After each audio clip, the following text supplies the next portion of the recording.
2023년 11월 15일 새벽 3시 영하의 동해 한가운데 북한 최신의 호위함 함교에 한 남자가 서 있었습니다. 뒤에서는 추격함 5척이 전속력으로 쫓아오고 있었고 무성기에서는 격침한다! 는 고함이 터져 나왔습니다. 포탄이 배 옆구리에 명중하고 피를 흘리는 선원들의 비명이 울렸습니다. 그는 기울어지는 배 위에서 단 하나만 생각했습니다. 의무실에 누워있는 반신마비 아내를 살려야 한다고. 지금부터 그 이야기를 들려드리겠습니다. 이 영상이 도움이 되셨다면 구독과 좋아요 부탁드립니다. 여러분의 관심이 더 많은 탈북민들의 진실된 이야기를 전할 수 있는 힘이 됩니다. 여러분, 저는 그날 밤을 평생 잊지 못할 겁니다. 2023년 11월 15일 새벽 3시 동해 한가운데였습니다. 칠흑같이 어두운 바다 위에 저는 홀로 함교에 서 있었습니다. 북한 최신의 호위함 조선의 힘, 제가 30년 해군 인생을 바쳐 받은 가장 큰 영광이었던 그 배의 조타실에서 저는 조국을 등지고 있었습니다. 뒤에는 저를 믿고 따라 나선 8명의 선원들이 있었습니다. 그리고 의무실 침대에는 반신마비가 된 제 아내가 누워 있었습니다. 우리 모두가 목숨을 걸고 있었습니다. 그때 무선기에서 다급한 목소리가 터져 나왔습니다. 김초로 대좌, 반역자 김초로, 즉시 귀환하라. 불응시 격침한다. 반복한다.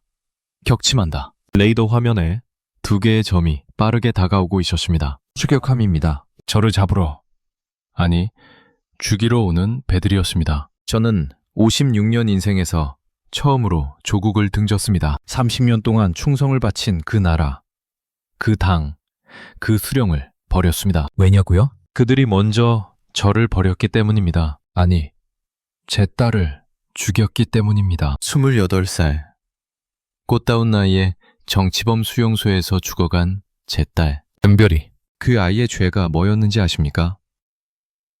권력자 아들의 청혼을 거절한 것, 그것뿐이었습니다. 뒤에서 쾅! 하는 소리가 들렸습니다. 경고 사격이 시작된 겁니다. 포탄이 배 옆으로 떨어지며 거대한 물기둥이 솟았습니다. 선원들의 얼굴이 창백하게 질렸습니다. 저는 조타실 창 너머 어두운 바다를 바라보며 생각했습니다. 이 바다를 건너지 못하면 우리는 모두 죽는다. 하지만 건너면 딸이 그토록 원했던 자유가 있다. 저는 마이크를 들었습니다. 전 선원에게 구한다. 대응 사격 준비. 이 배는 남쪽으로 간다. 이것은 제가 조국을 버린 이야기가 아닙니다. 조국이 저를 버린 뒤 제가 가족을 지키기 위해 선택한 마지막 항해의 기록입니다. 지금부터 그 이야기를 들려드리겠습니다. 제 이름은 김철호입니다. 1967년 함경북도 청진시 신암구역에서 태어났습니다. 우리 아버지는 6.25 전쟁 때 인민군으로 싸우셨던 분입니다. 전쟁이 끝난 뒤에는 청진 앞바다에서 고기 잡는 어부가 되셨죠. 어린 시절 저는 아버지 어깨 뒤에 매달려 바다에 나가곤 했습니다. 파도가 넘실대는 동해바다, 짭조름한 바람 냄새, 갈매기 우는 소리, 그게 제 고향의 기억입니다. 아버지는 전쟁 이야기를 거의 안 하셨습니다. 딱 한 번 제가 해군에 가겠다고 했을 때 이렇게 말씀하셨죠. 철호야, 아버지는 총 들고 싸웠다. 그런데 말이다. 같은 조선 사람끼리 왜 싸워야 했는지 아직도 모르겠다. 그때는 그 말씀의 의미를 몰랐습니다. 56년을 살고 딸을 잃고 조국을 등진 지금의 아버지 말씀이 무슨 뜻이었는지 알 것 같습니다. 여러분, 이제부터 제가 어떻게 북한 해군 대좌가 되었는지, 그리고 왜 그 모든 것을 버리고 이 바다를 건넜는지 말씀드리겠습니다. 긴 이야기가 될 겁니다. 하지만 끝까지 들어주십시오. 이건 저 혼자만의 이야기가 아닙니다. 아직도 저 바다 건너 자유를 꿈꾸며 살아가는 2,500만 동포들의 이야기이기도 합니다. 2023년 8월 15일, 저는 그 날짜를 평생 잊지 못할 겁니다. 광복절이었습니다. 북한에서는 조국 해방의 날이라고 부르죠. 평양 거리에는 축제 분위기가 가득했습니다. 붉은 깃발이 펄럭이고 확성기에서는 혁명가요가 울려 퍼졌습니다. 하지만 저는 축제와는 거리가 멀었습니다. 해군기지 함장실에서 서류 작업을 하고 있었습니다. 딸이 끌려간 지 5달째. 아내는 여전히 병상에 누워 있었고 저는 매일 기계처럼 출근하고 퇴근했습니다. 살아있지만 살아있는 게 아니었습니다. 오후 2시쯤이었습니다. 문이 노크 소리도 없이 열렸습니다. 보웨이브 군관 2명이 들어왔습니다. 손에 서류 봉투 하나를 들고 있었습니다. 김초로 대저 동지? 그렇소. 국가보위부에서 나왔습니다. 이거 전달하라고 해서. 군관이 봉투를 책상 위에 던지듯 놓고 나갔습니다. 그게 전부였습니다. 아무런 설명도 없이 저는 떨리는 손으로 봉투를 열었습니다. 종이 한 장이 들어있었습니다. 공문서였습니다. 활자로 찍힌 글씨가 눈에 들어왔습니다. 수감자 김은별여 28세엔 2023년 8월 10일 노동교화 중 심장마비로 사망함. 취시는 규정에 따라 처리됨. 저는 그 종이를 3번, 4번 읽었습니다. 글자가 눈에 들어오지 않았습니다. 심장마비? 사망? 시신은 규정에 따라 처리? 입에서 소리가 나오지 않았습니다. 숨을 쉴 수가 없었습니다. 가슴을 짓누르는 것이 있었습니다. 세상이 빙글빙글 돌았습니다. 제 딸이 죽었습니다. 28살. 이제 막 인생을 시작하려던 나이에 가을에 결혼식을 올리려고 했던 아이가 아버지한테 사랑해요 하며 안기던 아이가 죽었습니다. 정치범 수용소에서 강제노동을 하다가 심장마비로 저도 모르게 비명이 터져 나왔습니다. 책상을 주먹으로 내리쳤습니다. 1번, 2번, 3번. 손등이 찢어지고 피가 흘렀습니다. 하지만 아프지 않았습니다. 아무것도 느껴지지 않았습니다. 문이 열리고 부함장 이동수가 뛰어들어왔습니다. 함장님, 왜 이러십니까? 저는 대답하지 못했습니다. 그저 책상 위에 종이를 가리켰습니다. 이동수가 종이를 집어들었습니다. 읽더니 얼굴이 창백해졌습니다. 함장님, 따님이 동수야, 제 목소리가 낯설게 들렸습니다. 마치 다른 사람의 목소리 같았습니다. 왜 딸이 죽었어? 은별이가 죽었어. 이동수가 저를 안았습니다. 저는 그의 어깨에 얼굴을 묻고 울었습니다. 56년 인생에서 그렇게 운 적이 없었습니다. 소리내어 목 놓아 어린아이처럼 울었습니다. 그날 밤 저는 아내에게 가지 못했습니다. 어떻게 말해야 할지 몰랐습니다. 당신 딸이 죽었다고? 우리 은별이가 수용소에서 죽었다고? 그 말을 어떻게 합니까? 저는 평양 거리를 헤맸습니다. 축제가 끝난 거리에 쓰레기가 뒹굴었습니다. 붉은 깃발이 바람에 펄럭였습니다. 취한 사람들이 비틀거리며 노래를 불렀습니다. 김일성 장군의 노래가 어디선가 들려왔습니다. 저는 그 노래를 들으며 걸었습니다. 평생 수백 번 불렀던 노래, 충성을 맹세하며 불렀던 노래. 그런데 그날 밤 그 노래가 처음으로 역겹게 느껴졌습니다. 이 나라가 내 딸을 죽였다. 그 생각이 머릿속을 떠나지 않았습니다. 내가 30년 동안 목숨 바쳐 지키려 했던 이 나라가 내 딸을 죽였다. 권력자 아들한테 몸을 바치지 않았다고 28살 처녀를 죽여버렸다. 저는 대동강변에 앉았습니다. 검은 강물이 흘러가고 있었습니다. 뛰어들고 싶었습니다. 딸한테 가고 싶었습니다. 하지만 뛰어들 수 없었습니다. 병상에 아내가 있었습니다. 저마저 죽으면 아내는 어떻게 됩니까? 은별아, 강물을 보며 중얼거렸습니다. 아빠가 미안하다. 아빠가 지켜주지 못해서 미안하다. 새벽이 되어서야 집으로 돌아왔습니다.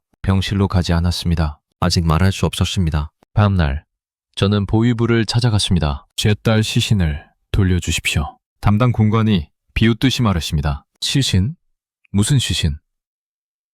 반동분자는 무덤도 없습니다. 규정에 따라 처리됐다니까요. 처리라니 어떻게 처리했단 말입니까? 화장해서 뿌렸겠지 어디. 그런 거 일일이 알려줘야 합니까? 화장해서 뿌렸다. 내 딸을 재로 만들어서 어딘가에 뿌렸다. 무덤도 없이 표지판도 없이 이름조차 남기지 않고 저는 그 자리에서 무릎이 꺾였습니다. 더 이상 서 있을 수가 없었습니다. 제발 어디에 뿌렸는지라도 알려주십시오. 대저동지, 정신 차리시오. 반동분자 가족이 여기서 이러면 동지도 끌려갑니다. 어서 나가시오. 저는 쫓겨나듯 보위부를 나왔습니다. 거리에서 한참을 서 있었습니다. 사람들이 지나갔습니다. 아무도 저를 쳐다보지 않았습니다. 제 딸이 죽었는데 세상은 아무 일 없다는 듯이 돌아가고 있었습니다. 아내에게는 말하지 못했습니다. 병실에 가서 아내 손을 잡고 앉아 있었습니다. 아내가 물었습니다. 여보, 은별이 소식 들었어요? 저는 고개를 저었습니다. 아직 연락이 없어. 그래도 살아있겠죠? 우리 은별이 강한 아이니까 버티고 있겠죠? 그럼 당연하지. 금방 나올 거야. 거짓말이었습니다. 이미 죽은 아이가 어떻게 나옵니까? 하지만 진실을 말할 수 없었습니다. 아내가 그 사실을 알면 버티지 못할 거였습니다. 아내 손을 잡고 있는데 제 손이 떨렸습니다. 멈출 수가 없었습니다. 아내가 이상하게 쳐다봤습니다. 여보, 왜 손이 떨려요? 아니야. 좀 피곤해서. 저는 황급히 손을 빼고 일어섰습니다. 화장실로 가서 문을 잠그고 울었습니다. 소리가 나지 않게 이를 악물고 울었습니다. 아내에게 거짓말을 하면서 눈물을 삼키는 것. 그게 그때부터 제 일상이 되었습니다. 밤마다 은별이 꿈을 꿨습니다. 어릴 때 은별이가 나왔습니다. 5살 때 처음으로 아빠 하고 부르던 날. 초등학교 입학식 날 제 손을 꼭 잡고 걸어가던 모습. 대학 졸업식 날 아빠, 나 열심히 살게요 하던 눈빛.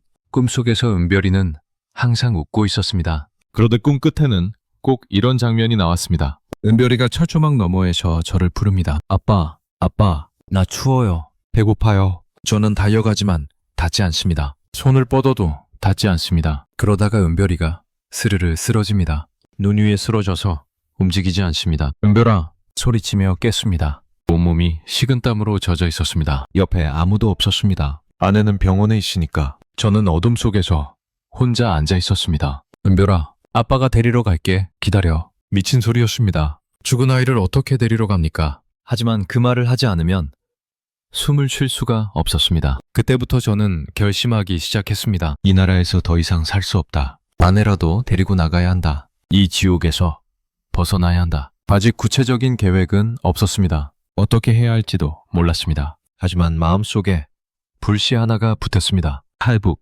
처음으로 그 단어가 머릿속에 떠올랐습니다. 56년 동안 한 번도 생각해 본 적 없는 단어. 반역자, 배신자의 단어, 총살감인 단어. 하지만 저는 더 이상 두렵지 않았습니다. 이미 가장 소중한 것을 잃었으니까. 제 딸을 죽인 이 나라에 더 이상 바칠 충성 따위는 없었습니다. 딸이 죽은 뒤 한 달이 지났습니다. 9월의 평양은 가을 냄새가 났습니다. 은별이가 결혼식을 올리기로 했던 계절이었습니다. 웨딩드레스를 입고 행복하게 웃을 딸을 상상했었는데 이제 그 아이는 제가 되어 어딘가에 뿌려졌습니다. 저는 겉으로는 평소처럼 출근하고 퇴근했습니다. 함장직책은 아직 유지되고 있었습니다. 아마 저를 바로 해임하면 의심을 살까봐 그런 것 같았습니다. 보웨이브는 저를 계속 감시하고 있었습니다. 하지만 제 마음속에서는 무언가가 자라고 있었습니다. 탈북. 그 단어가 머릿속을 떠나지 않았습니다. 처음에는 미친 생각이라고 스스로를 다독였습니다.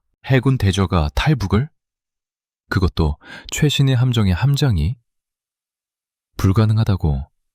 잡히면 총살이라고. 하지만 생각할수록 오히려 가능성이 보였습니다. 저에게는 배가 있었습니다. 북한 최신의 호위함, 조선의 힘호. 제가 직접 지휘하는 배. 이 배를 몰고 남쪽으로 가면 갈 수 있지 않을까? 10월 어느 날 저녁, 저는 부함장 이동수를 불렀습니다. 이동수는 저와 20년을 함께한 전우였습니다. 제가 소저 시절부터 알고 지낸 사이죠. 그의 아내와 아들은 5년 전 식량난으로 굶어 죽었습니다. 이동수는 그 뒤로 홀로 살고 있었습니다. 함장실 문을 닫고 마주 앉았습니다. 이동수가 물었습니다. 함장님, 무슨 일이십니까? 저는 한참을 망설였습니다. 이 말을 꺼내는 순간 돌이킬 수 없다는 걸 알았습니다. 하지만 혼자서는 할 수 없는 일이었습니다. 동수야. 예, 함장님. 나 입에 몰고 남쪽으로 가려고 한다. 이동수의 눈이 커졌습니다. 입이 벌어졌다가 다물어졌습니다. 한참 동안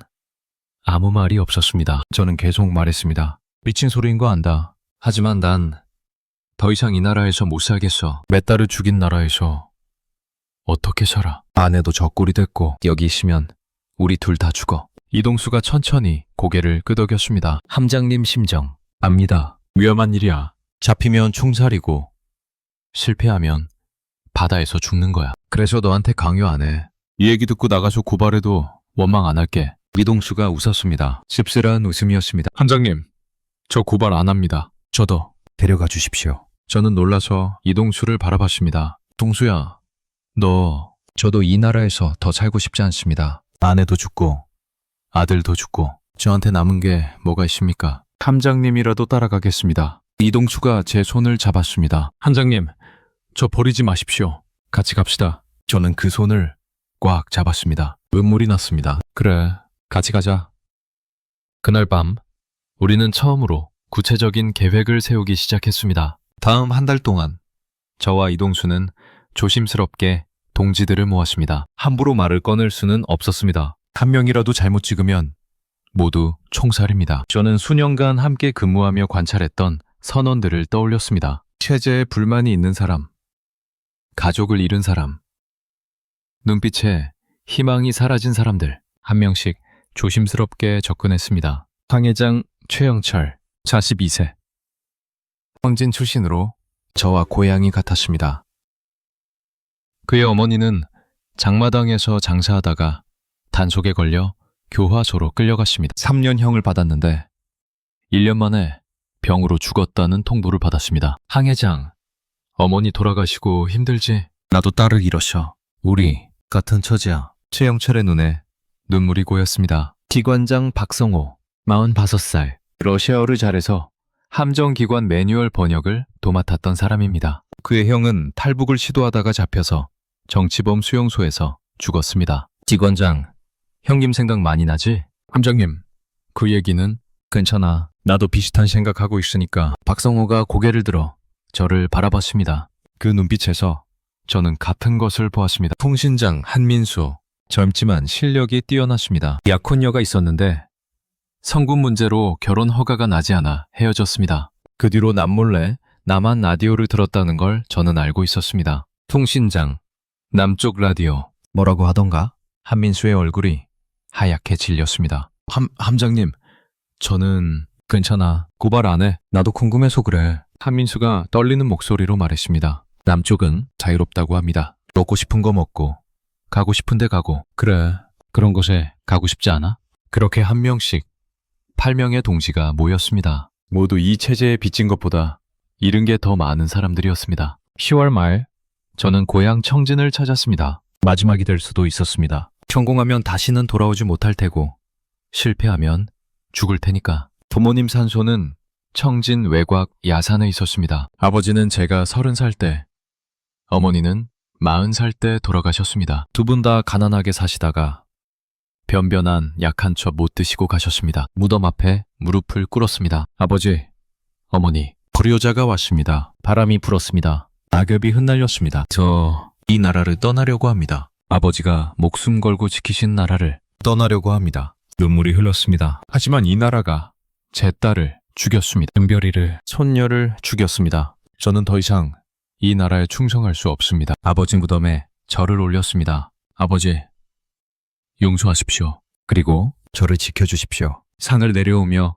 고향 마을을 내려다봤습니다. 청진 앞바다가 햇살에 반짝였습니다. 어린 시절 아버지와 배 타던 그 바다. 그 바다가 이제 저를 자유로 데려다 줄 겁니다. 저는 그렇게 생각하며 고향을 뒤로 했습니다. 11월 초, 저는 아내에게 진실을 말했습니다. 병실에서 아내 손을 잡고 앉았습니다. 춘희는 많이 야위어 있었습니다. 만신마비로 움직이지 못하니 근육이 빠지고 얼굴에 생기가 없었습니다. 여보, 할 말이 있어. 뭔데요? 저는 깊이 숨을 쉬었습니다. 은별이가 죽었어. 아내의 얼굴이 굳었습니다. 움직이는 왼손이 떨리기 시작했습니다. 뭐라고요? 8월에 통보받았어. 수용소에서 심장마비로.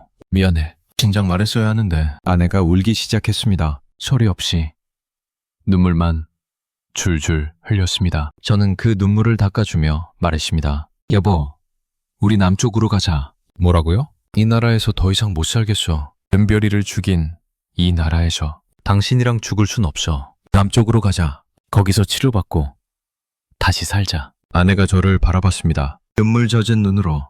여보, 그게 가능해요? 내가 방법을 찾았어. 위험하지만 해볼 수 있어. 아내가 한참을 말이 없었습니다. 그러다가 힘겹게 고개를 끄덕였습니다. 당신 따라갈게요. 어디든. 저는 아내를 안았습니다. 뼈만 남은 몸이었습니다. 하지만 그 몸에서 온기가 느껴졌습니다. 고마워 여보. 내가 꼭 살려줄게. 아내가 제 귀에 대고 속삭였습니다. 은별이가 우리 지켜줄 거예요. 저는 눈물을 삼키며 고개를 끄덕였습니다. 그래, 은별이가 지켜줄 거야. 그날 밤, 저는 최종 계획을 확정했습니다. 11월 15일, 야간 훈련의 명목으로 출항한다. 훈련 해역에서 배를 남쪽으로 돌린다. 전속력으로 NLL을 향해 달린다. 성공하면 자유, 실패하면 죽음.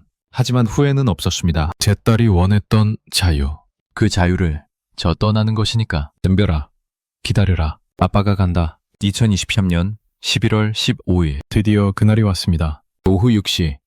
저는 평소처럼 해군기지로 출근했습니다. 겉으로는 평범한 야간 훈련이었습니다. 하지만 제 심장은 미친 듯이 뛰고 있었습니다. 부함장 이동수가 다가왔습니다. 함장님, 준비됐습니다. 선원들은 8명 모두 승선했습니다. 연료 만재, 식량 3일치 적재 완료. 저는 고개를 끄덕였습니다. 그리고 마지막으로 물었습니다. 아내는? 의무병 교체 명목으로 승선시켰습니다. 지금 의무실에 계십니다. 아내 순이, 만신마비 상태의 아내를 들것에 씌워 배에 태웠습니다. 위험한 도박이었습니다. 하지만 아내 없이는 갈 수 없었습니다. 오후 예법 시 조선의 힘호가 원산행을 출항했습니다. 검은 바다 위로 배가 미끄러져 나갔습니다. 뒤돌아보니 항구의 불빛이 점점 작아졌습니다. 저는 그 불빛을 바라보며 생각했습니다. 이제 돌아갈 수 없다. 밤 11시 훈련 해역에 도착했습니다. 저는 함교의 선원들을 모았습니다. 8명의 동지들, 그리고 배에 남아있던 다른 선원 12명, 모두 20명이었습니다. 저는 마이크를 들었습니다. 전 선원에게 고한다. 모두가 저를 바라봤습니다. 지금부터 이 배는 남쪽으로 간다. 웅성거림이 퍼졌습니다. 12명의 일반 선원들이 술렁이었습니다. 나를 따르고 싶은 사람은 남아라. 원치 않는 사람은 구명정으로 돌아가라. 단죄하지 않겠다. 침묵이 흘렀습니다. 1명, 2명, 일반 선원 중 4명이 떨리는 다리로 구명정 쪽으로 갔습니다. 한장님, 저는 가족이 있어서. 알겠다. 가라.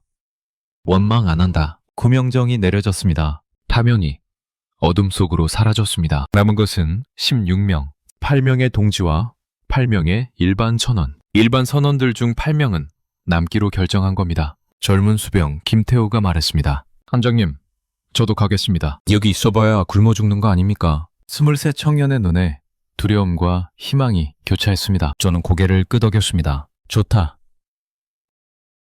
모두 전투 배치. 밤 11시 30분. 조선의 힘호가 함수를 남쪽으로 돌렸습니다. 새벽 1시.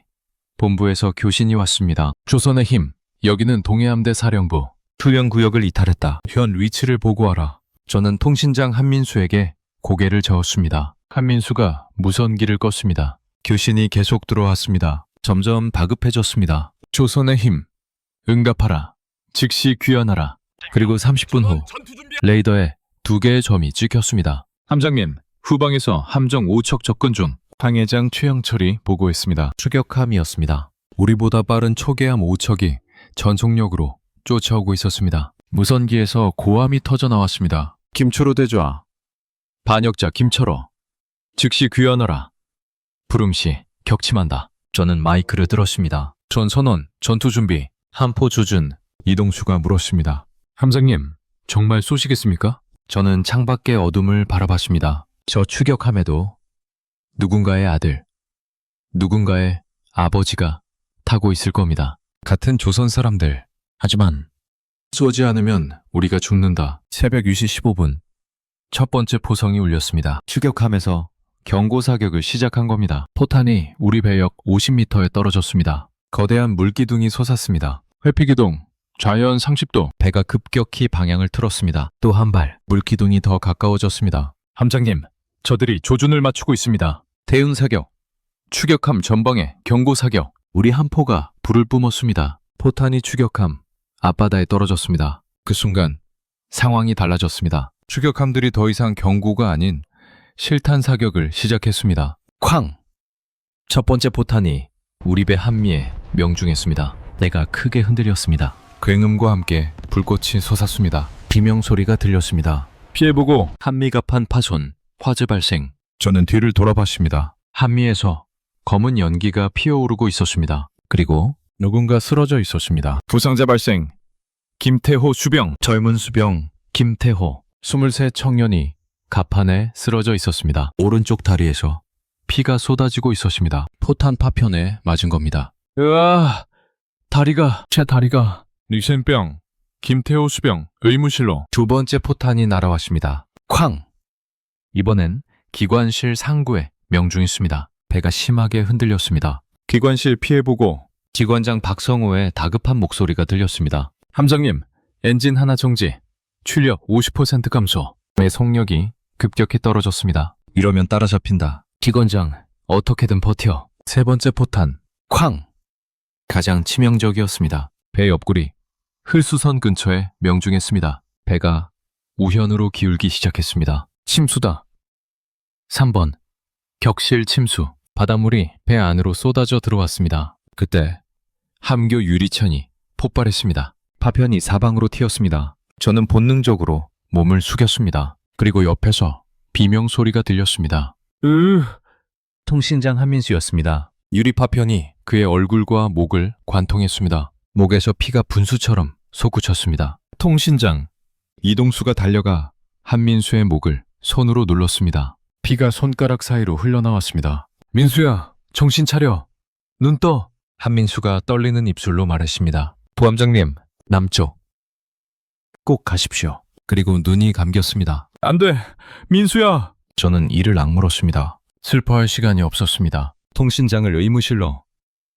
지혈하고 버텨. 배가 점점 기울었습니다. 15도, 20도. 나판에 서 있기도 힘들었습니다. 의무실로 달려갔습니다. 아내가 걱정됐습니다. 문을 열자 물이 발목까지 차 있었습니다. 아내가 침대에 누워 있었습니다. 물이 점점 차오르고 있었습니다. 여보, 나 괜찮아. 저 아이들 먼저. 아내가 힘겹게 말했습니다. 옆 침대에는 다리에서 피를 흘리는 김태호 수병이 신음하고 있었습니다. 저는 아내를 업으려 했습니다. 그때 물속에서 신음소리가 들렸습니다. 김태호 수병이 물에 잠겨가고 있었습니다. 1초가 1시간 같았습니다. 아내를 먼저 구하나. 젊은 수병을 먼저 구하나. 여보, 저 아이 먼저. 은별이가 보고 있어. 아내의 말에 저는 몸을 돌렸습니다. 김태호를 물속에서 끌어올렸습니다. 그리고 다시 돌아와 아내를 업었습니다. 가자 여보, 갑판으로. 기울어진 복도를 비틀거리며 올라갔습니다. 아내가 제 등에 매달려 있었습니다. 뼈만 남은 몸이었지만 그 무게가 느껴졌습니다. 살아있다는 무게. 갑판 위는 아수라장이었습니다. 화재, 침수, 부상자들의 신음, 피로 미끄러운 갑판, 기울어진 배 위에서 선원들이 사투를 벌이고 있었습니다. 외수펌프, 최대 가동, 격실, 폐쇄.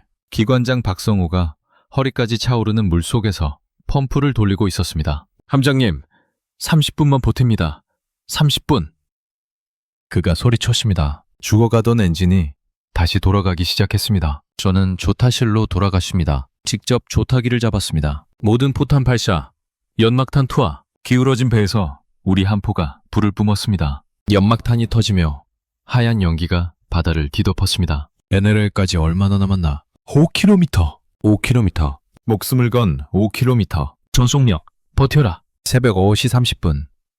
레이더에 새로운 점들이 나타났습니다. 함장님, 전방에 함정 2처. 끝났다고 생각했습니다. 앞뒤로 포위된 것인가? 그때 무선기에서 다른 목소리가 들려왔습니다. 이곳은 대한민국 영해입니다. 북한 함정은 즉시 철수하십시오. 한국 해군이었습니다. 추격함들이 망설였습니다. 포격이 멈췄습니다. 그리고 천천히 물러나기 시작했습니다. 추격함 철수 중. 새벽 5시 47분. 우리 배가 NLL을 넘었습니다. 저는 무선기를 들었습니다. 손이 떨렸습니다. 여기는 북한 해군 호위함, 조선의 힘, 대한민국 해군의 귀순 요청합니다. 중상자 다수, 배가 침몰 중입니다. 구조 요청합니다. 무선기 너머로 대답이 들렸습니다. 수신했습니다. 구조대 파견합니다. 버티십시오. 저는 무선기를 놓고 주저앉았습니다. 해냈습니다. 바다를 건넜습니다. 구조정이 도착했을 때 우리 배는 30도 이상 기울어져 있었습니다.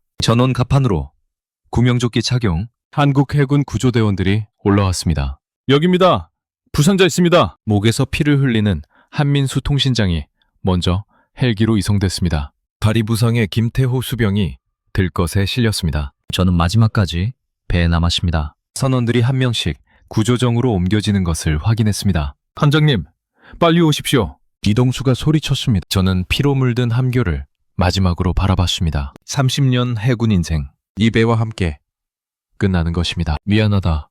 조선의 힘, 수고했다. 저는 바다로 뛰어내렸습니다. 차가운 물이 온몸을 감쌌습니다. 구조정을 향해 헤엄쳤습니다. 구조정에 올라 뒤를 돌아봤습니다. 조선의 힘 호가 천천히 기울어지고 있었습니다. 떠오르는 해를 받으며 제가 평생을 바친 배가 바닷속으로 가라앉고 있었습니다. 함장님, 이동수가 제 옆에 섰습니다. 저는 사라지는 배를 바라보며 말했습니다. 저 배와 함께 내 옛삶도 가라앉는 거야. 떠오르는 아침 햇살이 바다를 물들였습니다. 우리는 자유를 향해 건너왔습니다. 피와 눈물로 건너왔습니다. 은별아, 아빠가 해냈다. 구조정에서 한국 해군 함정으로 옮겨졌습니다. 처음 밟은 남쪽 배의 갑판, 다리가 후들거렸습니다. 긴장이 풀린 건지 아니면 아직도 긴장한 건지 모르겠었습니다. 한국 해군 장교가 다가왔습니다. 깔끔한 군복을 입은 젊은 장교였습니다. 고생 많으셨습니다. 몸은 괜찮으십니까? 저는 멍하니 그를 바라봤습니다.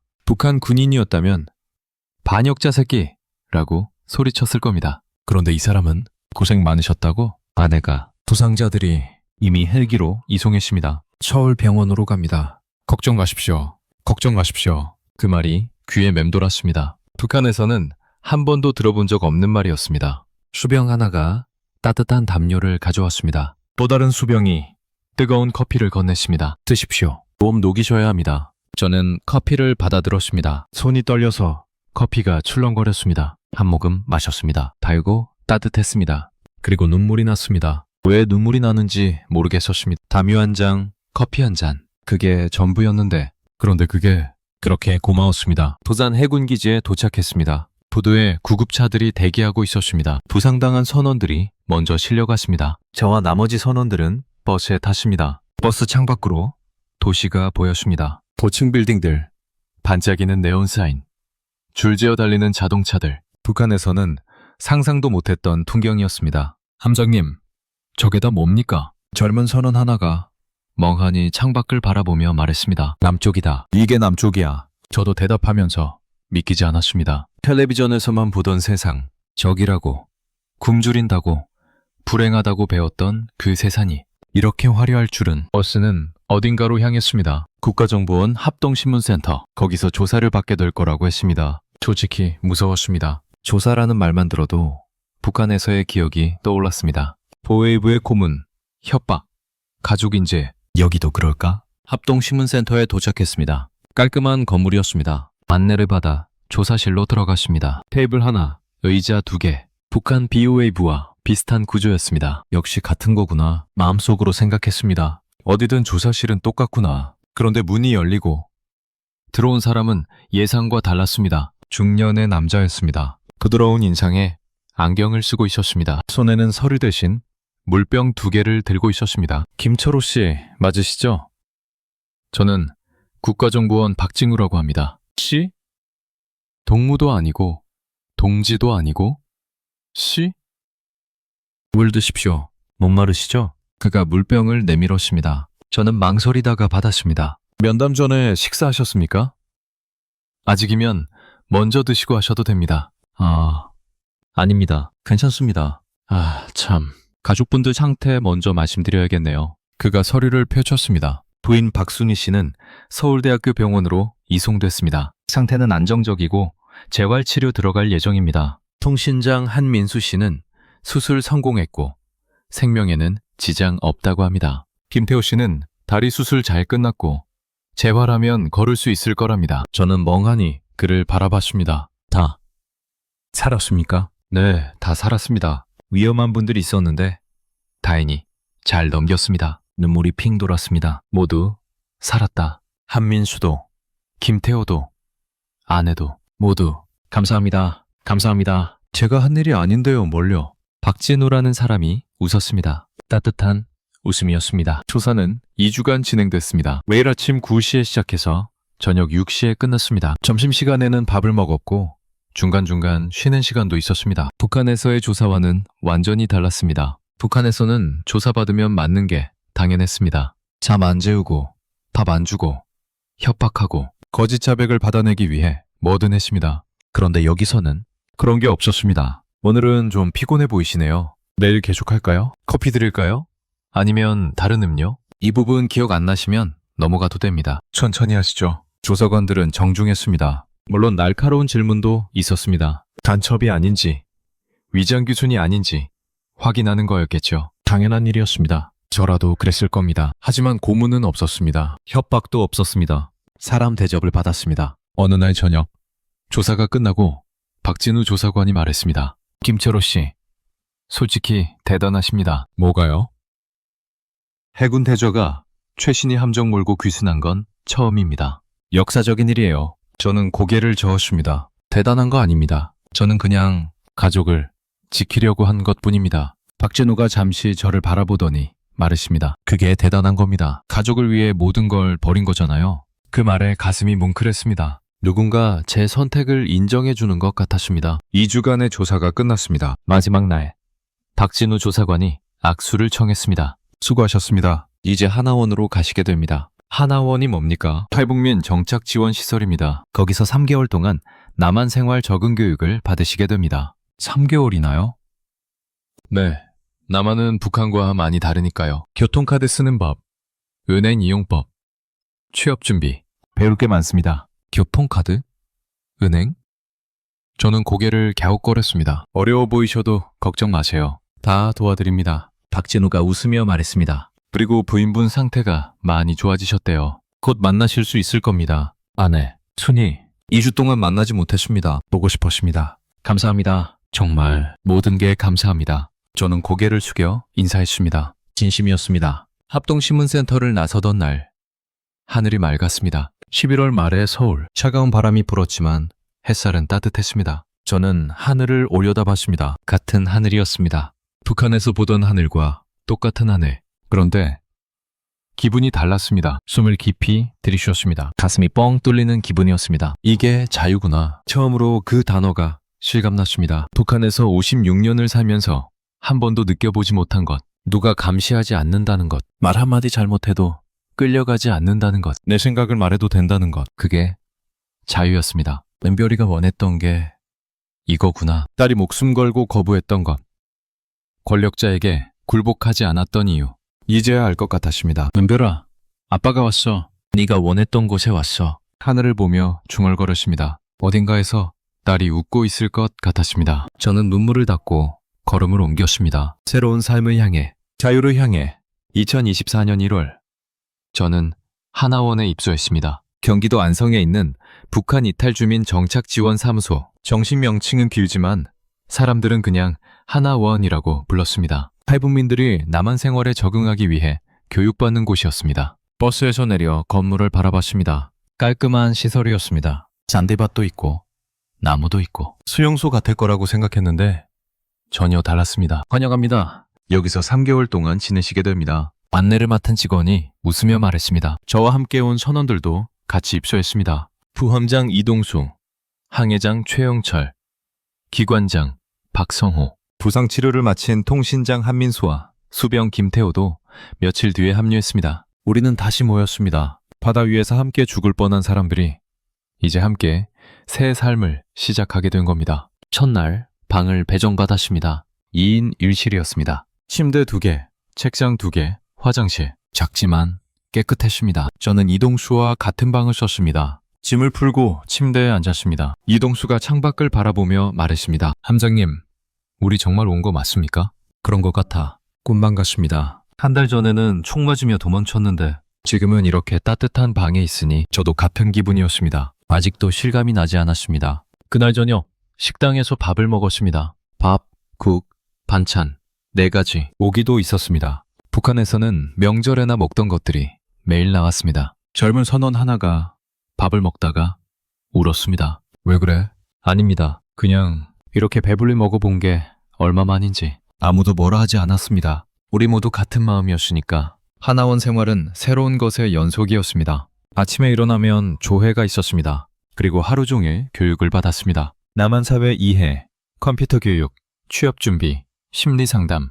배울 것이 산더미였습니다. 가장 어려웠던 건 컴퓨터였습니다. 자, 마우스를 잡고 여기를 클릭하세요. 선생님이 설명했습니다. 저는 마우스라는 것을 난생 처음 만져봤습니다. 화면에 화살표가 움직이는 게 신기했습니다. 이번엔 인터넷을 열어볼게요. 여기 주소창에 글자를 입력하면 인터넷, 세상의 모든 정보가 들어있다는 것. 저는 떨리는 손으로 검색창에 글자를 쳤습니다. 북한. 화면에 수만 개의 결과가 떴습니다. 북한 관련 뉴스, 영상, 사진들. 제가 평생 살던 곳이 이렇게 기록되어 있었습니다. 정치범 수용소를 검색했습니다. 유덕, 개천, 화성. 수용소 위성사진과 탈북자 증언들이 나왔습니다. 제 딸이 끌려갔던 곳의 실체가 거기 있었습니다. 화면을 보며 울었습니다. 세상은 다 알고 있었습니다. 저만 몰랐던 겁니다. 2월 어느 날 아내를 면회했습니다. 서울 재활병원에 입원해 있던 아내 순이 2달 만에 만나는 것이었습니다. 병실 문을 열었습니다. 아내가 침대에 앉아 있었습니다. 창문으로 햇살이 들어오고 있었습니다. 여보, 당신. 아내의 얼굴에 생기가 돌았습니다. 북한에서 보던 것보다 훨씬 나아 보였습니다. 상태가 어때? 많이 좋아졌어요. 의사 선생님이 재활 열심히 하면 걸을 수 있대요. 정말?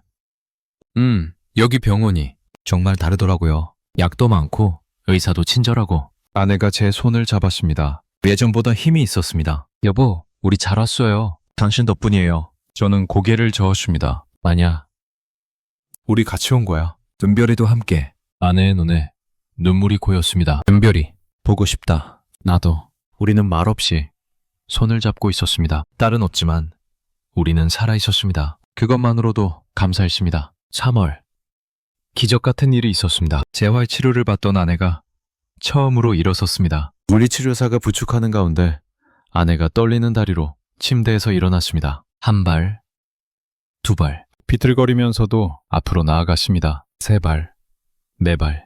저는 병실 입구에서 지켜보고 있었습니다. 눈물이 흐르는 줄도 몰랐습니다. 여보, 나 걸어. 걷고 있어. 아내가 소리쳤습니다. 웃으면서 울고 있었습니다. 저는 달려가 아내를 안았습니다. 2 사람이 엉엉 울었습니다. 잘했어, 여보. 잘했어. 당신, 우리 정말 살았어. 살았어. 반신마비 판정을 받았던 사람이 걷고 있었습니다. 북함에서는 불가능했을 일이었습니다. 약도 없고 치료도 못 받고 그냥 죽어가기만 기다렸을 겁니다. 하지만 여기서는 달랐습니다. 최신 의료시설, 전문 의료진, 충분한 재활치료, 그 모든 것이 아내를 다시 일으켜 세웠습니다. 그 무렵 부상당했던 선원들도 회복되고 있었습니다. 목에 중상을 입었던 통신장 한민수, 3차례 수술 끝에 살아났습니다. 성대 일부가 손상되어 목소리가 쉬었지만 말할 수 있게 됐습니다. 어느 날 하나원에서 한민수를 만났습니다. 그가 쉰 목소리로 말했습니다. 함장님, 감사합니다. 고맙긴. 내가 뭘 했다고. 저 살려주셨잖아요. 배에서 피 흘리고 있을 때 한민수의 눈에 눈물이 고였습니다. 여기서 새삼 살겠습니다. 꼭 보답하겠습니다. 다리를 다쳤던 수병 김태호. 절단 위기까지 갔지만 수술이 성공해서 다리를 살렸습니다. 재활 치료를 열심히 받고 있었습니다. 3월 말 김태호에게서 전화가 왔습니다. 함장님, 저 걸었습니다. 뭐? 정말? 목발 없이 3걸음 걸었어요. 의사 선생님이 잘하고 있대요. 저는 병원으로 달려갔습니다. 김태호가 복도에서 걷고 있었습니다. 비틀거리면서. 하지만 분명히 자기 다리로 걷고 있었습니다. 23 청년이 환하게 웃었습니다. 함장님, 저 살았습니다. 다시 살았습니다. 저는 그 청년을 끌어안았습니다. 바다에서 피 흘리며 무섭습니다 하던 아이가 이제 이렇게 웃고 있었습니다. 4월 초 하나원 수료식이 있었습니다. 3개월간의 교육이 끝났습니다. 강당에 탈북민들이 모였습니다. 저와 선원들도 함께였습니다. 치료증을 받았습니다. 종이 한 장이었지만 묵직하게 느껴졌습니다. 원장이 인사말을 했습니다. 여러분, 고생 많으셨습니다. 이제 진짜 대한민국 국민으로서의 삶이 시작됩니다. 힘들 때 언제든 연락하십시오. 여러분은 혼자가 아닙니다. 혼자가 아니다. 그 말이 가슴에 와닿았습니다. 북한에서는 늘 혼자였습니다. 누구도 믿을 수 없었고 누구도 도와주지 않았습니다. 하지만 여기서는 달랐습니다. 모르는 사람들이 도와주었습니다. 세금으로 만든 시설에서 교육받고 의료 혜택을 받고 정착금도 받았습니다. 왜? 그냥 같은 국민이니까. 그게 이 나라였습니다. 수료식이 끝나고 밖으로 나왔습니다. 봄바람이 불었습니다. 벚꽃이 흩날렸습니다. 이동수가 옆에 서서 말했습니다. 함장님, 이제 어떻게 하실 겁니까? 저는 하늘을 올려다봤습니다. 맑고 푸른 하늘. 살아야지. 새로 살아야지. 이동수가 고개를 끄덕였습니다. 저도요. 새로 살겠습니다. 우리는 나란히 걸었습니다. 새로운 세상을 향해, 자유로운 세상을 향해.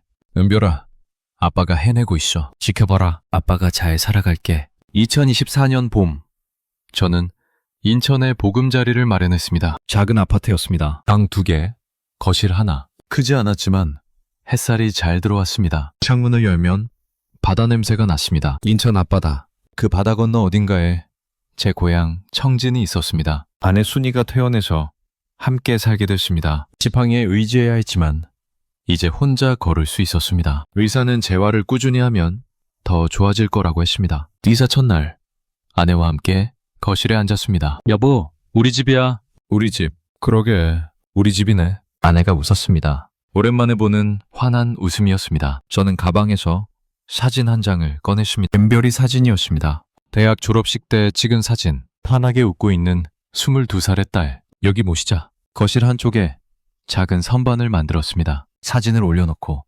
물 한 잔을 떠다 놓았습니다. 아내가 사진을 바라보며 말했습니다. 은별아, 엄마 아빠 잘 왔어. 네가 원했던 곳에 왔어. 우리는 딸 사진 앞에서 한참을 울었습니다. 함께 탈북한 선원들도 각자의 삶을 시작했습니다. 부함장 이동수는 인천의 한 해운회사에 취직했습니다. 30년 해군 경력이 인정받은 겁니다. 월급은 북한에서 상상도 못할 만큼 많았습니다. 함장님, 저 월급 받았습니다. 이렇게 많이 줘도 되는 겁니까? 이동수가 전화로 물었습니다. 저도 웃었습니다. 그게 정당한 대가야. 당연히 받아야지. 항해장 최영철은 물류회사 운전기사가 됐습니다. 기관장 박성호는 자동차 정비학원에서 강사로 일하기 시작했습니다. 러시아어 실력 덕분에 외국인 학생들도 가르쳤습니다. 목에 부상을 입었던 통신장 한민수는 탈북민 상담 자원봉사를 시작했습니다. 목소리는 쉬었지만 같은 처지의 사람들에게 위로가 됐습니다. 저처럼 다쳐도 살 수 있어요. 포기하지 마세요.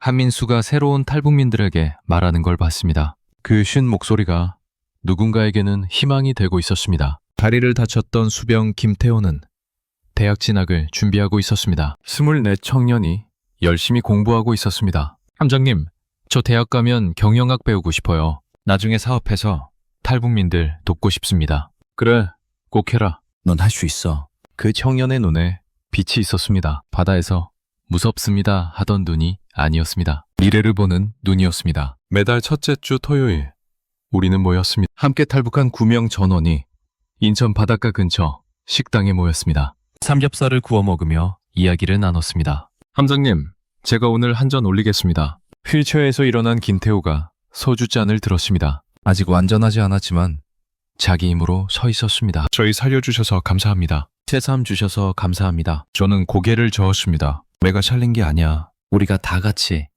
살아남은 거야. 목소리 쉰 한민수가 건배사를 했습니다. 우리 살았습니다. 자유입니다. 그 짧은 말에 모두가 눈시울을 붉혔습니다. 우리는 잔을 부딪혔습니다. 소주가 목을 타고 내려갔습니다. 쓰면서도 달았습니다. 명절이면 우리 집에 다 모였습니다. 아내가 만둣국을 끓였습니다. 북한식으로 만든 만둣국. 젊은 선원들이 어머니 하고 불렀습니다. 어머니, 만둣국 너무 맛있어요. 그래, 더 먹어라, 더 먹어. 아내가 흐뭇하게 웃었습니다. 딸은 이렇지만 아들들이 생긴 것 같았습니다. 저는 그 모습을 바라보며 생각했습니다. 우리는 가족보다 더 가족이 됐구나. 피보다 진한 것이 있었습니다. 함께 죽을 고비를 넘긴 사람들, 서로의 피를 보고 서로를 살린 사람들. 그게 우리였습니다. 저는 요즘 강연을 다닙니다. 학교, 교회, 시민단체, 부르는 곳이면 어디든 갑니다. 북한의 실상을 알리기 위해서입니다. 저는 56년을 북에서 살았습니다. 해군 대좌까지 진급했습니다. 체제가 좋은 줄 알았습니다. 천중들이 조용히 듣습니다. 하지만 제 딸이 권력자 아들 청혼을 거절했다는 이유로 정치범 수용소에 끌려가 죽었습니다. 28살이었습니다. 어르신들이 눈물을 닦습니다. 그게 북한입니다. 겉으로는 인민을 위한다고 하지만 실제로는 권력자들만의 나라입니다. 저는 56년 만에 그 진실을 깨달았습니다. 강연이 끝나면 사람들이 다가옵니다. 고생 많으셨어요. 우리도 6.25 때 피난 갔었는데 그 심정 알아요. 어르신들이 제 손을 잡습니다. 같은 아픔을 아는 사람들이었습니다. 통일되면 고향 가실 수 있을 거예요. 우리도 이산가족인데 그날이 꼭 오길 바랍니다. 저도 고개를 끄덕입니다. 네, 그날이 오길 바랍니다. 꼭요. 가끔 인천 앞바다에 나갑니다. 반파제에 앉아 바다를 바라봅니다. 저 수평선 너머 어딘가에 청진이 있습니다. 아버지 산소가 있습니다. 어머니 산소가 있습니다. 그리고 어딘가에 뿌려졌을 은별이의 제가 있습니다. 아버지, 잘 계시죠? 바다를 향해 말합니다. 어머니, 불효자 용서해 주세요. 파도 소리가 대답처럼 들립니다. 은별아, 목이 맵니다. 아빠가 잘 살고 있어. 네가 원했던 대로 자유롭게 살고 있어. 엄마도 많이 좋아졌어. 이제 걸을 수 있어. 갈매기가 울며 날아갑니다. 언젠가 통일되면 아빠가 너 찾으러 갈게. 네가 어디 뿌려졌는지 찾아서 꽃이라도 놓을게. 기다려라. 눈물이 흐릅니다. 바람이 눈물을 말립니다. 여러분, 긴 이야기 들어주셔서 감사합니다. 저는 57년을 살았습니다. 북에서 56년, 남에서 1년. 56년 동안 몰랐던 것을 1년 만에 깨달았습니다. 자유가 뭔지, 인간 대접이 뭔지, 희망이 뭔지. 저는 딸을 잃었습니다. 평생 잊지 못할 겁니다. 하지만 딸이 원했던 자유를 찾았습니다. 딸의 목까지 살아가려고 합니다. 아내는 이제 지팡이 없이 걸을 수 있습니다. 매일 아침 은별이 사진에 물을 떠다 놓고 산책을 나갑니다. 웃는 날이 많아졌습니다. 함께 온 선원들은 가짜의 자리에서 열심히 살고 있습니다. 다친 사람들도 다 회복했습니다. 새 가족을 잃은 사람도 있습니다. 우리는 살아남았습니다. 그게 기적입니다. 마지막으로 부탁드리고 싶은 게 있습니다. 이 자유를 소중히 여겨주십시오. 공기처럼 당연하게 느껴지겠지만 그렇지 않습니다. 저는 56년 동안 숨막히며 살다가 이제야 숨 쉬는 법을 배웠습니다. 그리고 북에 있는 동포들을 기억해 주십시오. 아직도 2,500만 명이 저 바다 건너에서 굶주리고 있습니다. 감시받고 있습니다. 자유를 꿈꾸며 살고 있습니다. 언젠가 통일이 되면 저는 청진에 가겠습니다. 아버지 어머니 산소에 절하겠습니다. 딸이 뿌려졌을 어딘가를 찾아가겠습니다. 그리고 은별이에게 말하겠습니다. 은별아, 아빠가 해냈다. 네가 원했던 자유, 아빠가 찾았어. 그리고 이제 너도 자유야. 우리 모두 자유야. 그날이 올 때까지 저는 이 자리에서 목소리를 내겠습니다. 북한의 진실을 알리겠습니다. 통일을 위해 기도하겠습니다. 딸의 목까지 남은 생을 바치겠습니다. 여러분, 긴 이야기 끝까지 들어주셔서 감사합니다. 부디 건강하시고 행복하십시오. 그리고 언젠가 통일된 한반도에서 다시 만납시다. 감사합니다. 2024년 가을 인천 앞바다를 바라보며 김철호 올림.